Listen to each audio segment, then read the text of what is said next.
Hey guys, happy new year. We made it. I know today might be a rough day for some, for most actually, but it was just a quick share of a download that I got. You know how when we were younger, like pastor usually beats prodigal son, the story of the prodigal son in our heads. And not only pastor, like at school and stuff like that, when they actually had devotions in school. I don't know if it still look that. By the looks of it, it doesn't look like that. But anyways, so quick download that I got about the allegory of the prodigal son. When these pastors were preaching about it, they preached it in a sense where it was like a means of control to say that you ought to stay with the flock, you ought to stay with the congregation, you ought to stay with the organization, because there's so much evil out there in the world.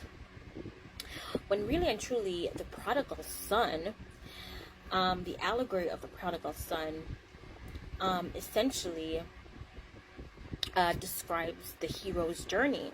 And each of us does have a hero's journey. Okay, that's what all of these superheroes movies are about, and everything. It's all about the hero's journey. Okay, the journey to self, the journey to the journey of within. Okay, now with the story of the prodigal son, he went out into the world, yeah, and I think it's a situation where he had an inheritance, or he came from wealthy background, or something like that, right? And then his brother stayed. His brother stayed behind, tended to everyone, was obedient to his father. But he was so, the other brother was so overcome with jealousy of the younger brother that left to go find himself, that he couldn't be happy that the little brother was getting so much praise for returning, right? Now, with the allegory of the prodigal son entering into the fool's journey, right? What that means is those who are brave enough to take that first step to self-discovery, it means that you're going to have to cut some people off. You're going to have to leave everything that you may have had behind, the security of family, the security of loved ones, the security of, possibly like material possessions, the security of money itself sometimes. Like when you're on the hero's journey, you will lose these things, okay? And I mean, you will go all around the world, and this is not only like in a physical, literal sense, this is metaphorically as well. All right, trying to discover self, right? Now you go off and you try all of these new things, all of these new ideas, these new concepts you explore. And it can be quite literally too, you actually travel the world, just like the prodigal son did, right? And for the main fact that you chose self and chose to detach in order to find you, right? You're gonna get a lot of hate for that, because people are not gonna understand. If you look at the pattern with all of the scriptures that, and I come from a scriptural standpoint because I grew up in Christianity, and the country I am is majority Christian, right? So I speak from that perspective because most people in my audience would be able to relate. But this goes for any other religion as well, even for those that are outside of religion who are more on the spiritual side. It goes especially for those who are on the spiritual side, because usually those who are under religious tenets and rules and regulations, they stay within those bounds, okay? Which is fine. Which is fine. You know, you can either be the brother that stays or the brother that goes in the hero's journey, okay? Because essentially we're all a piece of the universe, exploring and learning new things about this realm, right? Anyways, so this guy goes off. He blows all of his money. He has a great time, wonderful stories and experience. But because he, you know, he wasn't wise, or he made all of these mistakes, he reached a level where he was downtrodden. You know, had to do anything like dig for scraps to survive out there. You know, he met on really hard times, and this will literally happen to you when you're on the fool's journey, right? Sometimes you gotta do some things that you're not proud of, man, like in order to eat, in order to survive, right? But hey, we're not letting nobody know about that shit, right?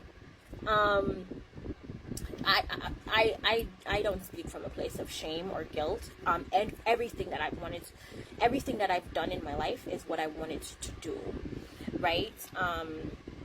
So I have no shame in, even if anything about me should be revealed to the public, I have no shame whatsoever, if that should come out, because everything I did is what I wanted to do, and I enjoyed doing it. So there is no shame attached to any of the experiences that I go through in life. All right. I wasn't forced or coerced or influenced in any way. You know, an idea or a concept or a theory came, and I decided to explore. So, and I say that to say that is how you free yourself from any type of bind or bounds, okay? Whatever you've done, whatever you've said, you've wanted to say it, you wanted to do it, you enjoyed when you were doing it, stand 10 toes down on your experiences. That way no one can bind you to any sort of oath or anything, because you're proud of who you are and what you did. Those experiences contributed to who you are in the now, right?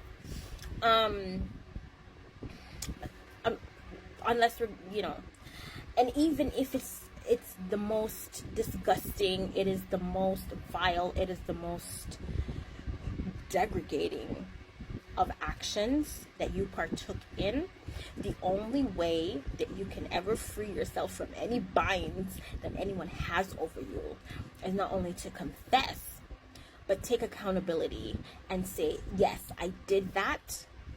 I enjoyed it while I did that. I made the choice to do it. If you can take accountability for that, trust and believe, like no one can have an iron fist over your head and say, oh, if you don't do what I say, I'm going to reveal this about you. Okay. And, you know, I veered off there. Back to the subject at hand. All right. So he's down in the squalor. He's eating pig food, possibly even pig shit. Who knows? He's down bad. He's down bad, and he's just like, listen, it doesn't look like I'm gonna be able to survive out here, you know. So let me go back home.